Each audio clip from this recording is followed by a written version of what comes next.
ഇന്ന് ജോലിയൊക്കെ ഒതുക്കിയിട്ട് പെട്ടെന്ന് സ്കൂളിൽ പോകാനുള്ളതാണ്. 12:30 ആകുമ്പോൾ തന്നെ മക്കളെ വിടും. ഇന്ന് സ്പോർട്സ് ഡേ ആയതുകൊണ്ട് വേഗം വിടുന്നതാണ്. അങ്ങനെ അവരൊക്കെ പോയി കഴിഞ്ഞ് വേഗം അടുക്കളയിലേക്ക് ചെന്നു. തലേദിവസം പാല് തൈരാക്കാൻ വെച്ചിട്ടുണ്ടായിരുന്നു. അതെന്തായിന്ന് നോക്കുകയാണ് ആദ്യം തന്നെ, പുളിയൊക്കെ ആയോന്ന്. അപ്പം നോക്ക്, അടിപൊളിയായിട്ട് സെറ്റായിട്ടുണ്ട്. പാടെ എടുക്കാതെയാണ് ഞാൻ തൈരാക്കാൻ വെക്കാറ്.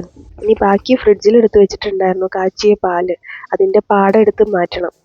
അപ്പം അതിൻ്റെ പരിപാടിയിലാണ്. ഇപ്പം 2 പാത്രത്തിലായിട്ടാണ് തിളപ്പിച്ച് വെച്ചത്. അപ്പം രണ്ടും നല്ലോണം പൊന്തി പാടയൊക്കെ നല്ല റെഡിയായിട്ട് മുകളിൽ കാണുന്നുണ്ട്. അപ്പോൾ ഇതായി തൈര് ഇവിടെ റെഡി ആയിട്ടുണ്ട്. അത് ഫ്രിഡ്ജിലേക്ക് വെക്കാം. ഇനി പാട ഇതിൽ നിന്ന് എടുത്തിട്ട് നമ്മൾ ഫ്രീസറിലാക്കി വെക്കാറുണ്ട്. അത് അതിലേക്ക് മാറ്റാം. ഇത് ഇനി എണ്ണയും നെയ്യും ഒക്കെ ആക്കാണ്ട്. ഇത് ഞങ്ങൾ യൂട്യൂബ് ചാനലിൽ ഇട്ടിട്ടുണ്ട്.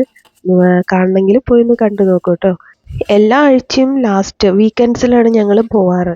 അങ്ങനെയാകുമ്പോൾ ശനി ഞായർ അല്ലെങ്കിൽ ശനിയല്ല ഞായർ ഏതെങ്കിലും ഒരു ദിവസമാണ് പോവാറ്. ലീവല്ലേ, അപ്പോൾ വൈകിട്ട് പോകാനും സുഖമാണ്. അപ്പോൾ ലീവ് അല്ലാത്ത ദിവസം, സ്കൂൾ ദിവസമൊക്കെ ആകുമ്പോൾ വൈകിട്ട് ട്യൂഷൻ കഴിഞ്ഞ് അയ്യാനെ വിളിക്കാൻ പോകണം. അങ്ങനെയൊക്കെ ആകുമ്പോൾ പിന്നെ പോകാനുള്ള ടൈം ഉണ്ടാവില്ല. അപ്പം വീക്കെൻഡ്സിൽ പോയിട്ട് വാങ്ങിച്ചിട്ട് ഒരു 5 ലിറ്ററോ അല്ലെങ്കിൽ 6 ലിറ്ററോ ഒക്കെ വാങ്ങിച്ചിട്ട് വരും. എന്നിട്ട് ഇങ്ങനെ മൊത്തത്തിൽ തിളപ്പിച്ച് പാട മാറ്റി കുറച്ച് തൈരിനും ആക്കും. കുറച്ചിങ്ങനെ പാടയൊക്കെ മാറ്റി പാലെടുത്ത് വെക്കും. അപ്പോൾ ഈ പാട മാറ്റിയിട്ട് നമ്മുടെ ഫ്രീസറിൽ തന്നെ വെക്കാറ്. ബാക്കിയുള്ളത് ഇതേപോലെ കുഞ്ഞി പാത്രത്തിലേക്ക് ഓരോ അളവ് 3 ഗ്ലാസ് അളവിന് കണക്കാക്കിയിട്ട് ഇങ്ങനെ ഒഴിച്ചിട്ട് ഫ്രീസറിൽ തന്നെ വെക്കും. അങ്ങനെ വെച്ചിട്ടുണ്ടെങ്കിൽ ഓരോ ദിവസം നമുക്ക് ആവശ്യത്തിന് മാത്രം എടുത്താൽ മതി. ഉച്ചക്കത്തേക്കുള്ള ഭക്ഷണമൊക്കെ ഉണ്ടാക്കി കഴിഞ്ഞപ്പോഴാണ് പിന്നെ മക്കളെ വിളിക്കാൻ സമയമായത്. അവിടെ ചെന്നപ്പോൾ ഒരാൾക്ക് വയറുവേദന. പിന്നെ ഇടയ്ക്കിടയ്ക്ക് ഞങ്ങൾക്ക് മെഡിക്കലിൽ എന്തായാലും പോകണം. അതുകൊണ്ട് ഒന്ന് പോയിട്ട് അവിടെ ഡോക്ടറെ ഒന്ന് കണ്ട് മരുന്നൊക്കെ വാങ്ങിയിട്ട് പോന്നു. പിന്നെ വൈകിട്ടായപ്പോഴത്തേക്കും ടെറസിൻ്റെ മുകളിലൊക്കെ ഒന്ന് കയറി നോക്കാമെന്ന് വിചാരിച്ചു. അപ്പോഴാണ് ഇവിടെ പപ്പായയുടെ മുകളിലൊരു സംഭവം നിൽക്കുന്നത്. വലിയൊരു വവ്വാല്. അത് നല്ല പഴുത്ത പപ്പായ കഴിച്ചുകൊണ്ടിരിക്കുകയാണ്. അപ്പം ഞാൻ വീഡിയോ എടുക്കുന്ന കണ്ടപ്പോൾ എന്നെ നോക്കി.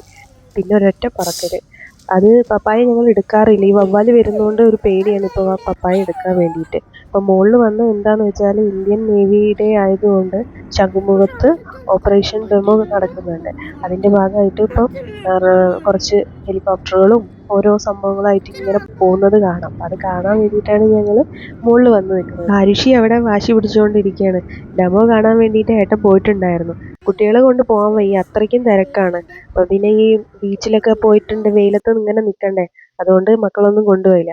ഇപ്പം ഇന്നാണ് ഞാൻ ഈ വീഡിയോ എഡിറ്റ് ചെയ്യുന്ന ദിവസമാണ് December 3 നേവി ഡേ വരുന്നത്. പ്രോഗ്രാം ഇന്നത്തെ ദിവസമാണ്. പോകാൻ പറ്റുമോ അറിയില്ല. പോകാൻ പറ്റുകയാണെങ്കിൽ ഞാൻ എന്തായാലും പോകും. അങ്ങനെയാണെങ്കിൽ വീഡിയോ ഞാൻ ഇടുന്നതായിരിക്കും കേട്ടോ.